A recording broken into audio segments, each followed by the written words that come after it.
Guys welcome back to new video. So आज हम लोग पढ़ेंगे अपनी बीपीसीसी 111 की यूनिट 3 मनोविकृति विज्ञान में सैद्धांतिक परिप्रेक्ष्य पार्ट 2। तो जल्दी से इसे स्टार्ट करते हैं। और मानवतावादी उपागम, तो हम लोग ने कुछ उपागम पढ़ चुका है जिसमें जैविक उपागम और सामाजिक उपागम और व्यवहारात्मक उपागम, पता नहीं कौन कौन से उपागम। तो अभी हम लोग पढ़ रहे हैं मानवतावादी उपागम।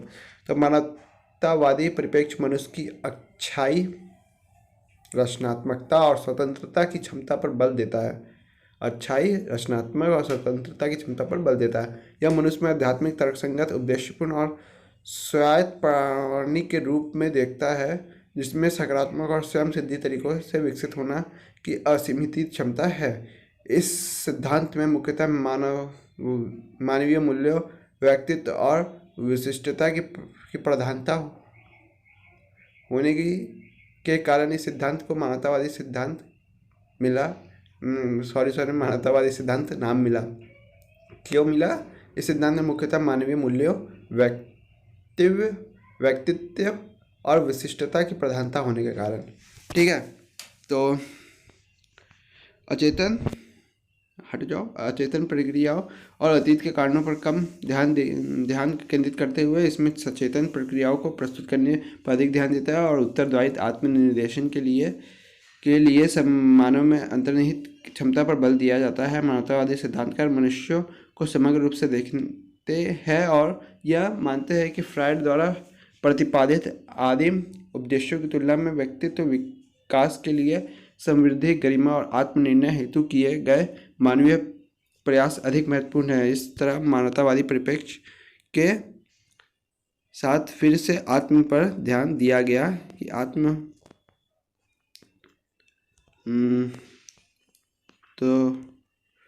तो मैस्लो का सिद्धांत अगर आप लोगों ने अभी तक नहीं पढ़ा तो ये एक पिरामिड टाइप का एक सिद्धांत है जो कि नीचे से ऊपर की ओर बढ़ता है, जिसमें सबसे पहले हम लोग की अपनी फिजिकल डिमांड्स सबसे पहले पाई जाती है, या सबसे बेस डिमांड वो हम लोग की जो होती है। फिर हम लोग की सेकेंड इंपॉर्टेंट डिमांड होती है वो सेफ्टी, अपने आसपास सुरक्षा करना। फिर लव, प्यार या संबंध स्थापित करना। और स्टीम। ठीक है, स्टीम में क्या होता है यार? आत्म संप्रत्यय या आत्मसम्मान। आत्मसम्मान सही वर्ड है स्टीम का। फिर होता है सेल्फ एक्चुअलाइजेशन, मतलब आत्मबोध या परमात्मा या ऐसा क्या हो सकता है? प्रधान आत्म मोबालिटी, क्रिएटिविटी और प्रॉब्लम सॉल्विंग, मतलब स्वयं ज्ञान विकसित कर लेना। आत्म या क्या होता है यार बुद्ध रूप में? क्या होता है? आत्म विकसित जिसे कहा जाता है, आत्म जागरूकता में आपने आत्म को बहुत ज़्यादा आत्मबोध ही होता है शायद।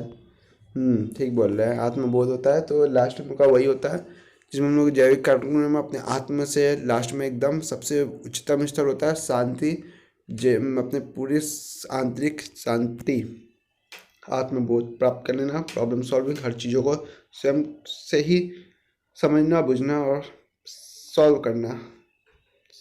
ठीक है, अस्तित्वपरक उपागम। अस्तित्ववाद एक अन्य दार्शनिक दृष्टिकोण है जो मनुष्य में समग्र दृष्टिकोण पर बल देता है और मानव व्यवहार, विचारों, भावनाओं और उनकी पसंद की प्रकृति की मान्य करता है। यह कई तरीके के मानवतावादी के मूल्य सिद्धांत का प्रतिनिधित्व करता है और मनोगतिक नियतवाद और व्यवहारवाद के वस्तुपरक एवं यंत्रवत रुख को खारिज करता है।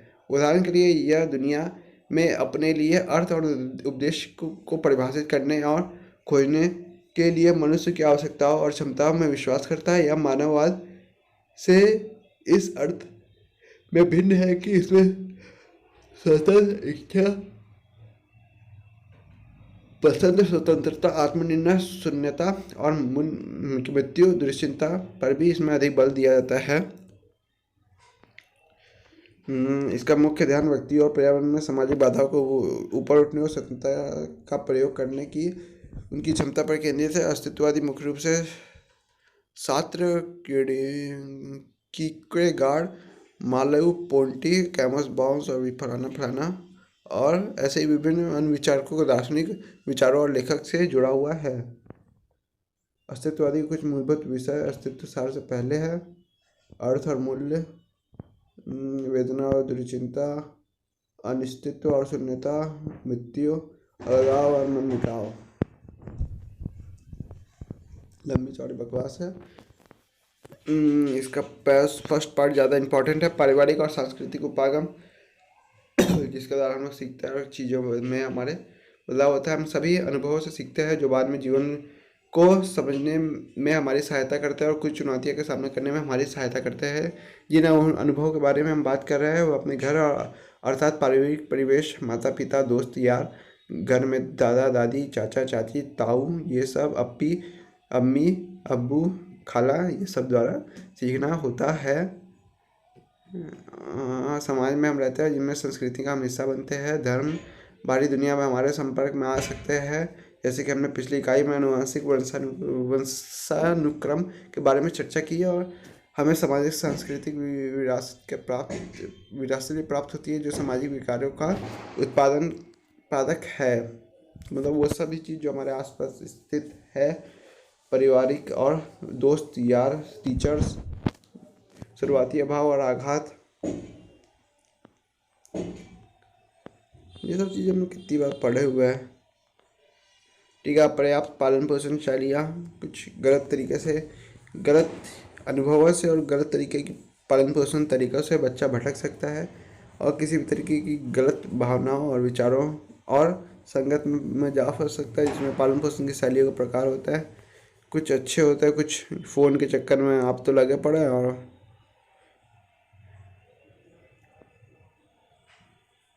क्योंकि 4 प्रकार दिए हुए हैं, चारों इम्पोर्टेंट से तो नहीं लगते हमें कोई भी।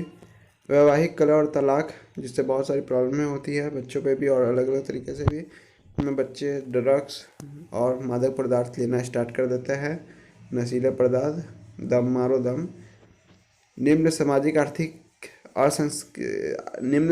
आर्थिक स्थिति और बेरोजगारी, ये भी बच्चों में बहुत तरीके के प्रॉब्लम्स क्रिएट करते हैं। नस्ल, लिंग और जाति और पूर्वाग्रह का भेदभाव, ये सब चीज़ें बहुत सब जगह होती आ रही है। ऐसी कोई चीज़ें नहीं जो इससे बची हुई हो, कई देश नहीं है जिसमें ये सब प्रॉब्लम्स ना हो। जैविक मनोसामाजिक उपागम, ठीक है, तो हम पहले जैविक उपागम भी पढ़ चुके हैं हम। और क्या मनोगतिक उपागम भी पढ़ चुके हैं और सामाजिक उपागम भी पढ़ चुके हैं। और ये इन तीनों का लग रहा है मेरी भगत है। जैव मनोसामाजिक उपागम, मनोविकृति किसी शारीरिक असामान्य और अनुकूलन के कारण या किसी सांस्कृतिक कारक के कारण होती है। ऐसा मानना रैखिक या एक आयामी मॉडल का स्वीकार करना है। समय और शोध के साथ अधिकांश वैज्ञानिक और चिकित्सक ये मानने लगे हैं कि असामान्य व्यवहार विभिन्न प्रभावों का परिणाम है। यह दिलचस्प है रोग हेतुक पर यह परिप्रेक्ष्य प्रणालीगत है। इसका तात्पर्य है कि मनोविकृति में योगदान देने वाले किसी भी प्रभाव को संदर्भ से बाहर नहीं माना जा सकता। यहाँ संदर्भ को जीव विज्ञान, व्यक्ति के व्यवहार, उनकी संज्ञात्मक, सामूहिक, सामाजिक और सांस्कृतिक स्थिति के रूप में वर्णित किया गया है। यह सिद्धांत यह उपागम इस सिद्धांत पर आधारित है कि एक कारक, अरे यार इतना ज़्यादा पढ़ा के हट गया सब।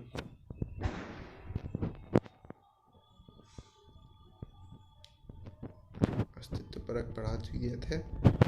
इधर से हमें कभी नहीं चलाना है, बार बार भूल जाते हैं, लेकिन उसके बाद भी हम चलाने देते हैं कई बार। इधर से राइट साइड जो 19 पेज जो लिखा है इसी को हम ऊपर नीचे कर देते हैं। बहुत बड़ी गलती है हमारे से हो जाती है कई बार। इसका तात्पर्य है कि योगदान देने वाले किसी भी प्रभाव का संदर्भ बाहर नहीं माना जाता। यह संदर्भ को जीव विज्ञान और व्यक्ति के व्यवहार, उसकी संज्ञात्मक, सामूहिक, सामाजिक और सांस्कृतिक स्थिति के रूप में वर्णित किया गया है। यह उपागम इस सिद्धांत पर आधारित है कि एक कारक दूसरे को प्रभावित करता है, दोनों एक दूसरे का परस्पर प्रभाव डालते हैं। जब आप किसी से बात कर रहे हो तो आप भी उस पर प्रभाव डालिए और उसकी बात करने के बाद उसको सुनना और उसको समझना, उसका हाथ हिलाना, उसका ध्यान छोड़ना, ध्यान पर रखना, ये सब चीज़ें वो भी आप पे प्रभाव डाल रहा होता है। और हम प्रभाव डालते हैं और हम प्रणाली के एक घटक को दूसरे से पृथक नहीं करते। इस तरह तो व्यापक जैव मनो सामाजिक समझ अंतिम लक्ष्य है। हमेशा अगर कोई किसी से लड़ रहा है तो भी आपको प्रभाव पड़ रहा है, अगर कोई किसी से बात कर रहा है और उसका बात करने के तरीके से अब तब भी आप पे प्रभाव पड़ रहा होता है। योगात्मक एडिक्टिव मॉडल, यह मॉडल मानता है कि रोगामुक्ता और तनाव एक साथ जुड़कर विकार विकसित करते हैं। रोगामुक्ता और तनाव, जब कोई टेंस्ड होता है और ऊपर से किसी तरीके की रोगामुक्ता होती है, शायद कोई बीमारी या कुछ होगा, जिस तरह की रोगामुक्ता वाले व्यक्तियों में विकार विकसित होने से पहले मात्र थोड़ी मात्रा में दबाव की ज़रूरत हो सकती है, लेकिन रोगामुक्ता में बहुत ही कम स्तर वाले लोगों में विकार विकसित करने के पहले अधिक मात्रा में दबाव और अनुभव करने की ज़रूरत हो सकती है।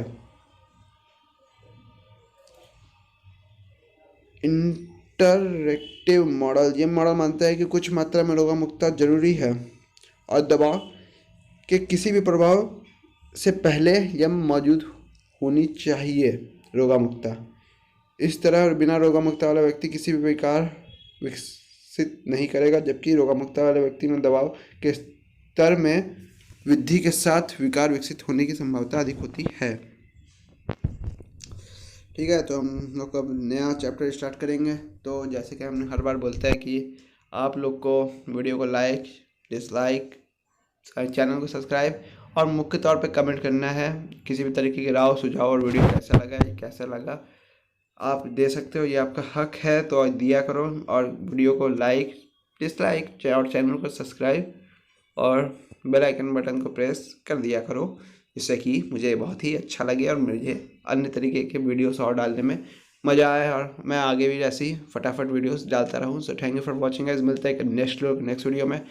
वीडियो और चैप्टर कुछ इतना आपको भी हो सकता है इंटरेस्टेड ना लगे, लेकिन बहुत ज़्यादा सेकेंड यूनिट इंपॉर्टेंट थी, थर्ड यूनिट इंपॉर्टेंट थी और अब हम लोग की फोर्थ यूनिट इंपॉर्टेंट है, लेकिन है छोटी सी, तो हम लोग इसको नेक्स्ट वीडियो में कवर करेंगे। So guys thank you for watching. जाते जाते चैनल को लाइक और वीडियो को सब्सक्राइब कर देना। Tata bye bye.